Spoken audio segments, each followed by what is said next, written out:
दोस्तों अब ये क्वेश्चन क्या कह रहा है, इस क्वेश्चन को ध्यान से समझेंगे। इस क्वेश्चन को सौम्य ने भेजा है, धनबाद से है, जेई की तैयारी कर रहे हैं। क्वेश्चन क्या कह रहा है, a river is flowing with a speed of 1 kilometre per hour. A swimmer wants to go to point C. एक स्विमर जो है सी पॉइंट पर जाना चाहता है, स्टार्टिंग फ्रॉम ए से स्टार्ट करेगा। He swims with a speed of 5 kilometre per hour. ये जो स्विमर है 5 किलोमीटर पर आवर की स्पीड से जो है ये ट्रेवल करेगा at an angle theta with respect to the river flow.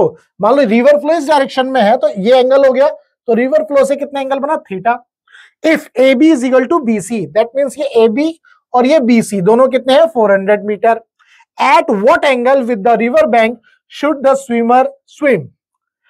जो स्विमर है रिवर बैंक से कितने एंगल पर, जो थीटा है उस थीटा की वैल्यू हमें निकालिए कि कितने एंगल पर जो है वो स्विम करे, ताकि जो है वो कहां पहुंच जाए, सी पर पहुंच जाए। कहां पहुंच जाए, सी पर। तो भाई अगर इसका कॉन्सेप्ट आपको समझना है तो मेरे चैनल पर जाना और वहां पर river boat problem video search करना, चैनल के अंदर जाकर के, गूगल पर नहीं या यूट्यूब पर नहीं, चैनल पर जाओगे, चैनल पर आप लिखना रिवर बोट प्रॉब्लम, तो आपको 2-3 वीडियो मिलेंगी। उन वीडियोस को अच्छे से समझने की कोशिश करना, तो आपको ये कॉन्सेप्ट क्लियर हो जाएगा। ठीक है, तो चूंकि ये रिलेटिव वेलोसिटी का कॉन्सेप्ट है, यहां पर हम जो है इस डायग्राम को यहां इस तरह से समझते हैं। मान लो जो रिवर है, ध्यान से समझो, जो मैं बोल रहा हूं उस वर्ड को ध्यान से पकड़ना है। जो स्विमर है वो सी पॉइंट पर जाना चाहता है, तो अगर ध्यान से देखो, अगर मान लो स्विमर जो है इसी एंगल पर चलता, स्विमर इसी एंगल पर चलता, कहता जी मेरे को तो सी पे जाना, तो मैं तो सी पर ही जाऊंगा, तो सी पर ही, सी के डायरेक्शन में ही जाता। तो लेकिन रिवर क्या है, इसको फ्लो करा रही है, धक्का मार रही है। जब रिवर इसको धक्का मार रही है, ड्रैग कर रही है, तो ये सी पर ना पहुंच के थोड़ा और आगे पहुंच जाता। ठीक है, ये आपको पता है। तो भाई अगर मान लो स्विमर इस डायरेक्शन में, सी की डायरेक्शन में जाता, तो रिवर इसको धक्का मारती, क्योंकि रिवर इस डायरेक्शन में, राइट साइड में, तो ये स्विमर यहां ना पहुंच करके ये कुछ यहां पहुंच रहा होता। तो इससे ये तो पता चल गया कि स्विमर को थोड़ा सा पीछे, यानी कि जो येलो कलर से लाइन दिखाई गई है उस पॉइंट पर, यानी उस एंगल पर जो है स्विमर को ट्रेवल करना है, ताकि रिवर जब इसको धक्का मारे तो ये जो है इस पॉइंट पर पहुंच जाए। उम्मीद करता हूं ये कॉन्सेप्ट समझ में आया। तो ये बहुत आसान चीज है, यही एक ऐसी चीज है जिसको आपको समझना है। इसके बाद ये जो वेलोसिटी है, ये जो आपको VMR या जो 5 किलोमीटर पर आवर है, ये वेलोसिटी जो है velocity of man with respect to river है, या velocity of swimmer with respect to river है। इसके बाद ये वेलोसिटी ऑफ रिवर है, तो ये आ गया आपका VM। तो यहां पर vector A plus vector B that is equal to vector C। Vector A plus vector B that is equal to vector C। उम्मीद करता हूं ये समझ में आ रहा है। भाई यहां देखो, ये वेक्टर A है आपका, ये वेक्टर C है, तो ये आपको वेक्टर B है, तो ये आपका वेक्टर C बन गया। तो यहां पर दो वेक्टर का क्या हो रहा है, एडिशन हो रहा है। इसके बाद ये जो लेंथ है, ये जो विड्थ है रिवर की, ये 400 मीटर है, यहां से यहां तक ये भी 400 मीटर है। ये सारी चीजें जो है क्वेश्चंस में दी गई हैं। आपको ये थीटा निकालना है, ये थीटा क्या होगा। ठीक है, तो अब हमने क्या किया, यहां पर आप ध्यान से देखो, मैंने क्या किया, इस VMR को ब्रेक किया दो कंपोनेंट में। भाई एंगल थीटा है, तो आप देखो यहां पर ये कंपोनेंट बना VMR cos थीटा, एक यहां से यहां तक का कंपोनेंट बना VMR sin थीटा। इसका क्या मीनिंग है, इसका ये मीनिंग है, अगर मान लो स्विमर जो है विद रिस्पेक्ट टू रिवर इस डायरेक्शन में जब चलता है, तो वो इस डायरेक्शन में यहां पर पहुंचा, जब वो यहां पहुंचा तो रिवर ने क्या किया, उसको ड्रैग किया। तो एक्चुअल में जब रिवर ड्रैग करती है तो वो यहां ना पहुंच करके कहां पहुंचता है, इस पॉइंट पर। ये पॉइंट आपका कौन सा है, सी। ध्यान से देखिए, ये पॉइंट है सी। तो यहां पर एक तो हो गई ये वेलोसिटी ऑफ रिवर, ये आपका VMR का ये कंपोनेंट हो गया VMR cos थीटा, ये हो गया आपका VMR sin थीटा। तो ध्यान से देखो, अगर हम बात करें कि हॉरिजॉन्टल डायरेक्शन में इसने कितना डिस्टेंस ट्रेवल किया, इसने यहां से यहां तक और फिर यहां से यहां तक, यानी कि ये पूरा डिस्टेंस ट्रेवल किया। और अगर मैं वर्टिकल डायरेक्शन की बात करूं तो यहां से यहां तक पूरा ट्रेवल किया, यहां से यहां तक ट्रेवल किया। ठीक है, तो यहां पर जो समझने वाली बात है, जब ये स्विमर ऐसे ट्रेवल करता है तो इस तरह से इस डायरेक्शन में जाता है, लेकिन पहुंचता कहां है, वो इस तरफ। ध्यान से देखो, इस पेन से देखो, ये जाएगा जाएगा जाएगा, रिवर इसको ड्रैग करेगी और ये यहां पहुंच जाएगा। तो तैर रहा रिवर इसको ड्रैग करिए, यहां पहुंच जाएगा। उम्मीद करता हूं ये चीज समझ में आई।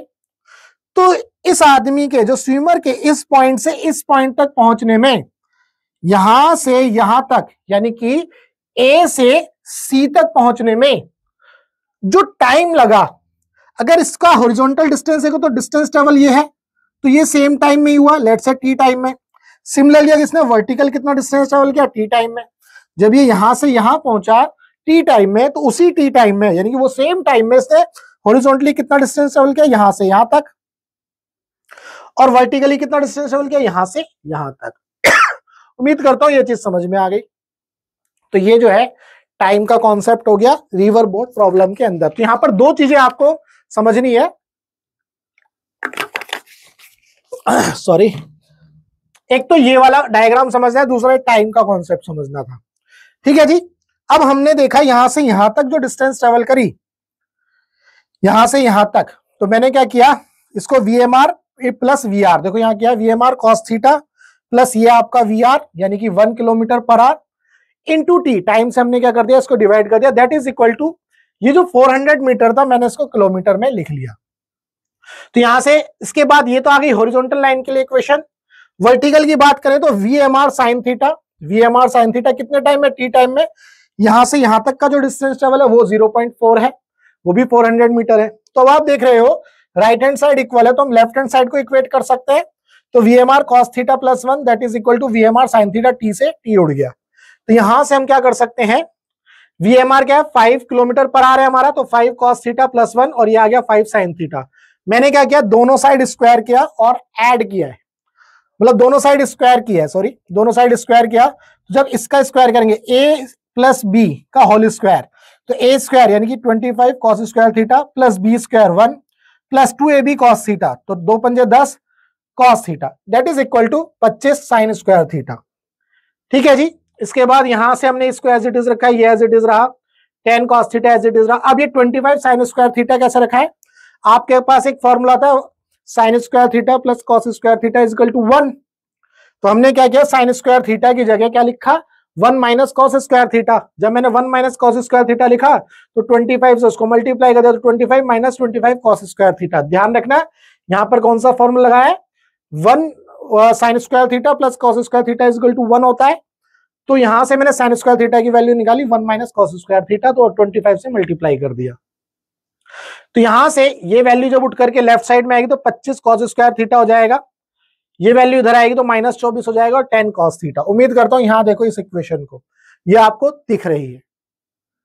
तो यहां से हमने क्या किया, इसे 2 से डिवाइड कर दिया, तो 25 cos square theta plus 5 cos theta minus 12 that is equal to 0। तो यहां से अब हम जो है कॉस थीटा की वैल्यू निकाल सकते हैं, minus B plus minus B square minus 4ac upon में 2a। तो माइनस बी आ गया भाई, प्लस माइनस बी स्क्वायर, 5 का स्क्वायर 25 माइनस 4ac, तो 4 इंटू 25 इंटू 12। ठीक है, तो 25 चौका 100 और 1200 हो गया। चूंकि यहां माइनस था तो माइनस माइनस प्लस हो जाएगा, मैं डायरेक्ट लिखा है ये सारी चीजें, डिवाइडेड बाई क्या हो गया 25। ठीक है, cos theta is equal to -5 plus minus 1225 हो गया डिवाइडेड बाई 50। तो 1225 का स्क्वायर रूट 35 होता है, तो -5 प्लस माइनस 35 बाई 50। तो यहां से दो वैल्यू निकल सकते हैं, एक बार प्लस के साथ और एक बार माइनस के साथ। तो 35 में से 5 गया, 30/50 और 40/50। तो 30/50 और 40/50, तो माइनस वाली वैल्यू कंसीडर नहीं होगी, क्योंकि थीटा जो है कौन से क्वाड्रेंट में, अगर आप ध्यान से देखो तो ये फर्स्ट क्वाड्रेंट में है। अगर हम फर्स्ट क्वाड्रेंट की बात करें तो थीटा हमारा पॉजिटिव है, नेगेटिव नहीं है। तो यहां से cos थीटा आ गया 3/5। अब 3/5 जो है cos थीटा कब होता है, जब थीटा 53 होता है।